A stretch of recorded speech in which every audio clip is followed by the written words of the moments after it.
Hello guys, how are we all doing? Welcome back to yet another video, folks. Today we are predicting week 5 of the Premier League darts in Cardiff. So just to let you know, this weekend the UK Open just round the corner from the 6th to the 8th. So a busy weekend coming up. So before you get into YouTube channel, please hit the subscribe button.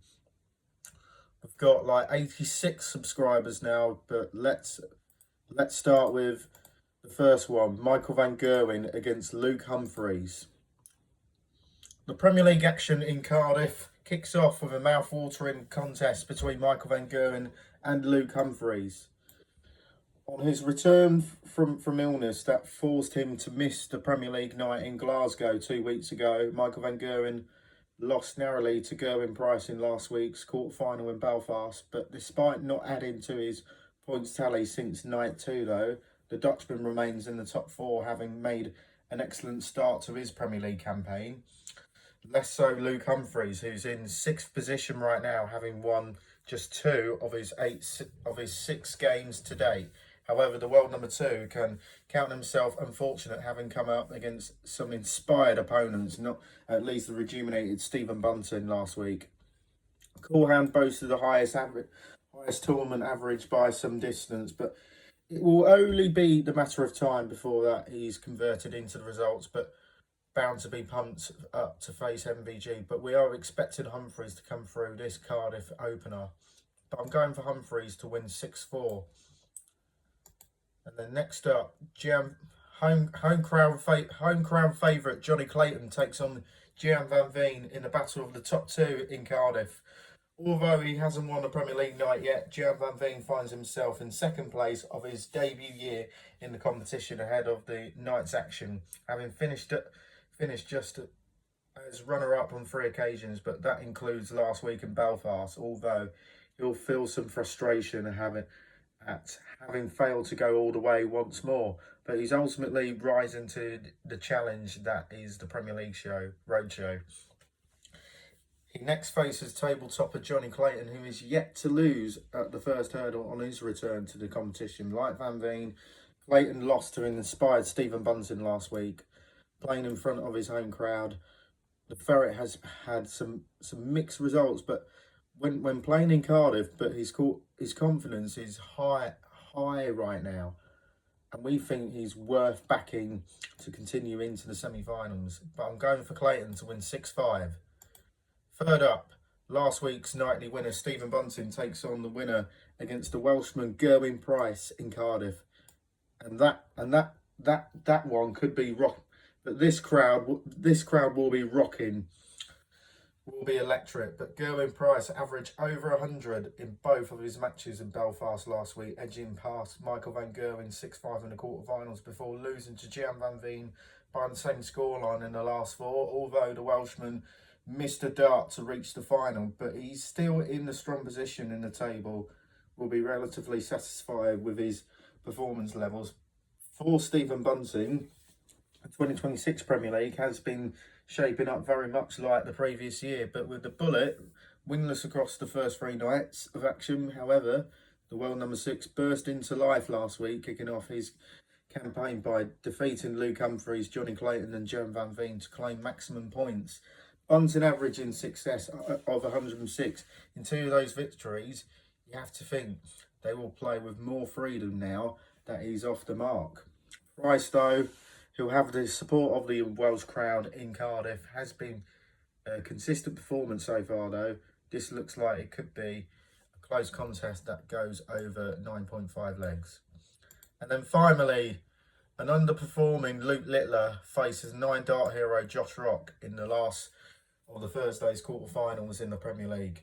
Given his incredible talent, it is too early to be concerned about Luke Littler's Premier League results, especially as we saw with Stephen Bunting last week. Only takes 1 night to complete the complexion of the table. But having said that, it's fair to say that the world champion has been underwhelming, has not played anywhere near the standard that we are used to seeing from him. But despite hitting a phenomenal 9-darter in his front of his home crowd in Belfast last week, Josh Rock remains winless in his first Premier League campaign. He's in danger of being caught adrift in the overall standings. The fact that 2 of the 6 180s he has thrown across the 4 nights of action to date occurred in the same leg speaks to how the debutant has struggled to bring his best game to the tournament. Littler has not been at it so far, but will likely have the Welsh crowd against him here. However, this looks a good matchup for him to kick into gear and to find some momentum before he gets into the UK Open. We think the world #1 can cover a fair handicap in this one. I'm going for Littler to win 6-3. That's my predictions then for night 5 for Premier League in Cardiff. Right, the UK Open just round the corner, so my dark horses are Ross Smith, Wessel Nyman. I think Nyman is ready to get his floor form onto the big stage, but I think he could do some damage as well. Players are out of form, like likes of Barney, Peter Wright. There's so many players are out of form as well. Dimitri Vandenberg has got that like winning money to defend, because he'll be defending like that prize money from 2 years ago. He'll slip down the rankings. Damon Hetter's form is really concerning. I'll be looking at Paul Nicholson and waving off Phil Taylor at the UK Open when Gary Anderson was ready to pop him for being too aggressive, and that was unacceptable. Paul Nicholson reflects on his famous battles with Phil Taylor and Gary Anderson at the UK Open, powering up the rivalry. But the match I had with Phil Taylor at the 2011 UK Open, when I waved him off, will always be one of the matches I remembered for. But I don't regret anything about it at all. At that time in my career, I felt pretty fearless and thought of myself as the best player in the world.